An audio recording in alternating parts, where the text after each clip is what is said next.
next speaker is Mark Marchwicki, to be followed by Duncan Clark and Blair Taylor. My name is Mark Marchwicki. I have lived in Bealeton since 2001 when I retired from a career in the military. A proud father I cannot be, as my son also served 2 tours of duty both in Iraq and Afghanistan. I would like to first thank the public officials and citizens of Fauquier County for this opportunity to speak. I am rising to speak today with the gravest of concerns and the strongest of condemnation of the Faukier's draft resolution to be voted on shortly, as it reads like terms of surrender from the vanquished even before the battle begins. I'm currently a senior consultant supporting the Defense Department, where I focus on problem analysis, specializing in causation identification, and designing optimal solutions to capitalize the return of investment. I am not a member of any gun club or advocacy group, nor am I an avid hunter. Like publicly elected officials, I too am sworn under oath to support and to defend the Constitution of the United States against all enemies, both foreign and domestic. And I will bear true faith and allegiance to the same. As a citizen and as a retired military, my oath does not have an expiration date. The focus of my comments is not directed at gun violence, mass shootings, mental health, tourism, or any other topic related to the misuse of firearms. They are all important topics themselves, yet should be addressed on their own right. Rather, my comments are primarily focused on one thing: the impending attack on the Constitution and the Bill of Rights. The proposed bills by the state are just not an attack on the Second Amendment. These pending state bills also violate the 1st, 4th, 5th, 8th, and 14th.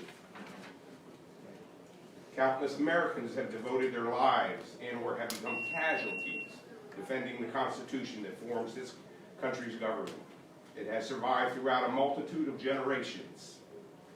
Now it is under attack by partisan politics, using it for nothing more than a political platform for self-serving purposes. Attempting to legislate inanimate objects will have no effect to its purported goal. We must rise to any level required, as our forefathers have, and as we have sworn to do. This is a matter of patriotic duty, not of economic gain. My specific concerns and objections to the resolution: it is quite unnerving, to say the least, to reduce the reverence owed to those who gave the ultimate sacrifice defending the Constitution by stating in a whereas clause of this resolution with words that provides a valuable source of tourism revenue, and that restricts or prohibits our county citizens and tourism industry from participating in such historical or traditional activities. The God-given right to defend oneself, as affirmed by both the U.S. Constitution and the Virginia Constitution, as the right to bear arms shall not be infringed, should not and cannot be belittled to an economic argument. Here. The whereas clause, speaking to the lack of authority of the Board of Supervisors, is just plain cowardice.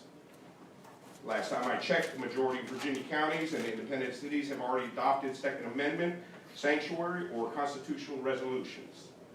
Also, what is absent is any contribution from the sheriff from an enforcement perspective, who can easily make a justifiable stance in supporting sanctuary or constitutional status, especially if he believes in the Constitution. Rhetorically, if a citizen's right to defend themselves is taken away, does that make the county and or law enforcement liable?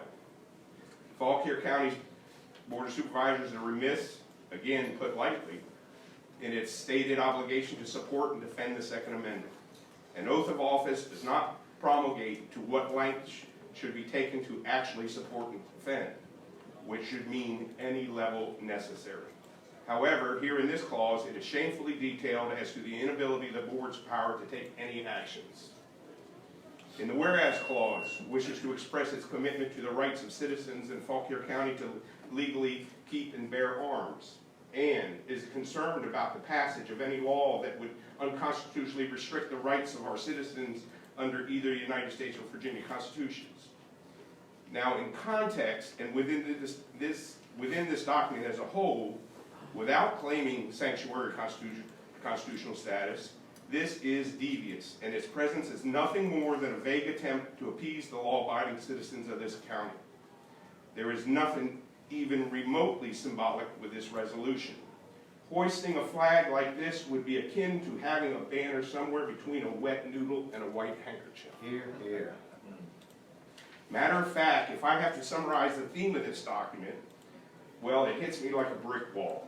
It is nothing more than a solicitation for a bribe by requesting additional appropriations with the quid pro quo evident by not ascribing to sanctuary or constitutional status. But it dances just enough with flowery language in an attempt to placate its citizens. Ladies and gentlemen, the Constitution is not for sale, nor should it be used as a chip in a poker game. The stated resolutions, again resorting to an economic argument, are disheartening, attempting to address the social issues detract from the intended goal. The resolution is written is the exact type of tyranny our founding fathers warned us about. We need to stop this cancerous behavior before it becomes malignant. If the board is having difficulty finding words to express the desires of its citizens, to date they can choose from more than 80 localities that have chosen to do the right thing. Nothing short of declaring sanctuary or constitutional status, stating no county funds efforts will be dedicated to enforcing unjust and unconstitutional laws. Amen. I realize this action is symbolic, however, at least it should be something to be symbolic about. I will conclude my comments with a personal remark. As a tradition, when retiring from the military, fellow servicemen who are still serving proclaim, "Shipmate, you stand relieved, we have the watch." What I find here is one's watch is never relieved, even after getting piped ashore. Freedom is never free, and the diligence needed to maintain it is required to one's last breath. Finally, from Abraham Lincoln, we, the people, are the rightful masters of both Congress and the courts, not to overthrow the Constitution, but to overthrow the men who pervert the Constitution. Amen. Thank you all for the time.